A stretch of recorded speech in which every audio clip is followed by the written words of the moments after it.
Assalamualaikum warahmatullahi wabarakatuh. Halo semuanya, saya Indwandari Irawan.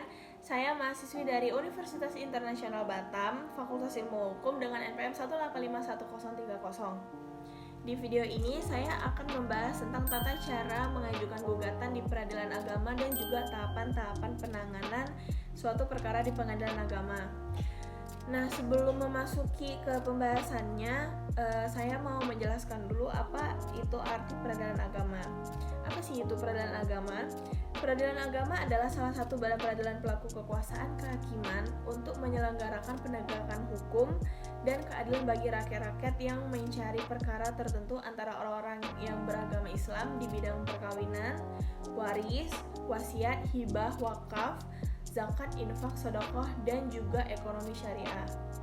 Nah, peradilan agama ini juga merupakan pengadilan tingkat pertama yang melaksanakan kekuasaan kehakiman di lingkungan peradilan agama yang berkedudukan di ibu kota kabupaten atau kota dan dibentuk dengan keputusan presiden. Nah, kekuasaan kehakiman di lingkungan peradilan agama ini dia dilaksanakan oleh pengadilan tinggi agama, yaitu dia pengadilan tingkat banding dan pengadilan agama, pengadilan tingkat pertama, dan juga pengadilan khusus. Lalu kita masuk ke pembahasannya. Yang pertama yaitu ada tata cara mengajukan gugatan permohonan ke pengadilan agama. Nah, mengajukan gugatan permohonan ini dia ada beberapa tahap, yaitu yang pertama, pihak berperkara datang ke pengadilan agama dengan membawa surat gugatan atau permohonan, dan itu harus ada belangko gugatan dan juga belangko permohonan. Dan yang kedua, ada pihak berperkara ini harus menghadap petugas meja pertama dan menyerahkan surat gugatan atau permohonan minimal 6 rangkap beserta fotokopi kutipan akta nikah yang telah ditempeli materai dan cap pos dan fotokopi KTP. Nah, ini untuk yang mengajukan gugatan perkara perceraian. Dan yang ketiga, itu dia petugas meja pertama dapat memberikan penjelasan yang dianggap perlu berkenaan dengan perkara yang diajukan, menaksir panjar biaya perkara yang kemudian ditulis dalam surat kuasa untuk membayar. Yang keempat, pihak berperkara ini harus membayar panjar biaya perkara ke bank yang ditunjuk yang besarnya sesuai dengan jumlah yang tertera pada surat kuasa untuk membayar.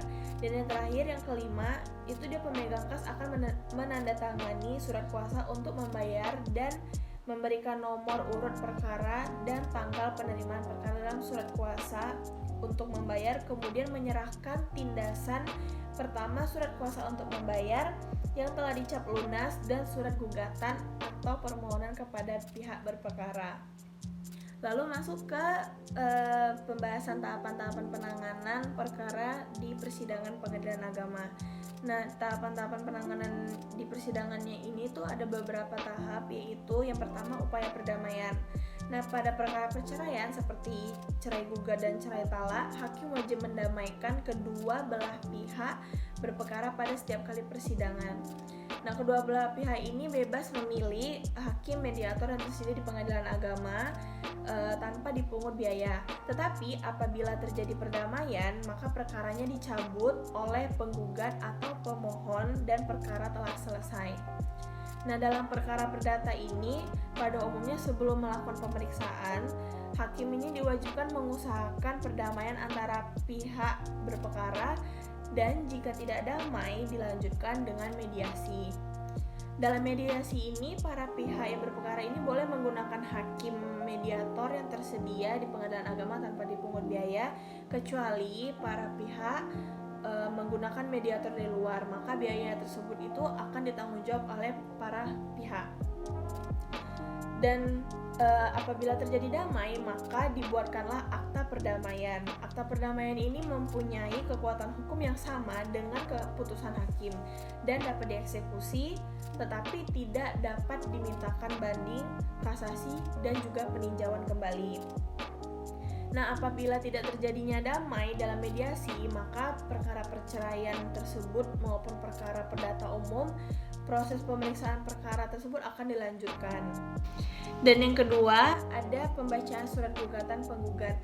Nah, di tahap ini tuh surat gugatan penggugat yang diajukan oleh penggugat ke pengadilan agama akan dibacakan oleh penggugat itu sendiri atau boleh salah satu seorang majelis hakim. Dan sebelum diberi kesempatan kepada tergugat untuk memberikan tanggapan atau jawabannya, si pihak penggugat ini berhak untuk mengubah, mencabut atau mempertahankan isi surat gugatan tersebut. Dan apabila tidak ada perubahan dari si penggugat, maka persidangan tersebut akan dilanjutkan ke tahap berikutnya. Yang ketiga, di sini ada jawaban tergugat. Nah, setelah gugatan dibacakan, tergugat akan diberikan kesempatan mengajukan jawabannya, baik ketika sidang hari itu juga atau sidang di berikutnya. Jawaban tergugat dapat dilakukan secara tertulis atau lisan. Pada tahap jawaban ini, tergugat dapat pula mengajukan eksepsi atau bisa disebut dengan tangkisan dan juga rekonvensi atau gugatan balik. Yang keempat ada replik penggugat.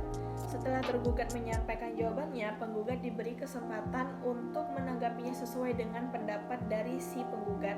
Pada tahap ini, penggugat tetap mempertahankan gugatannya atau bisa juga merubah dengan membenarkan jawaban atau bantahan tergugat. Yang kelima ada duplik tergugat. Nah, pada tahap ini tuh setelah penggugat menyampaikan repliknya, di sini tuh tergugat diberi kesempatan untuk menanggapi dupliknya si penggugat tadi. Dalam tahap ini dapat diulang-ulangi sampai ada titik temu antara si penggugat dengan si tergugat. Dan apabila acara jawab-menjawab dianggap cukup oleh hakim dan masih ada hal-hal yang tidak disepakati oleh kedua belah pihak, maka hal ini akan dilanjutkan dengan acara pembuktian. Lalu yang keenam ada tahap pembuktian. Nah, pada tahap ini si penggugat dan tergugat ini diberi kesempatan yang sama untuk mengajukan bukti-bukti yang ada.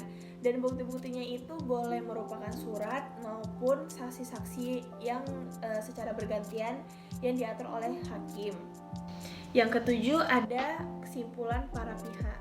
Nah, pada tahap ini si penggugat maupun tergugat juga diberi kesempatan yang sama untuk mengajukan pendapat akhir yang merupakan kesimpulan hasil pemeriksaan selama sidang berlangsung menurut pandangan mereka masing-masing.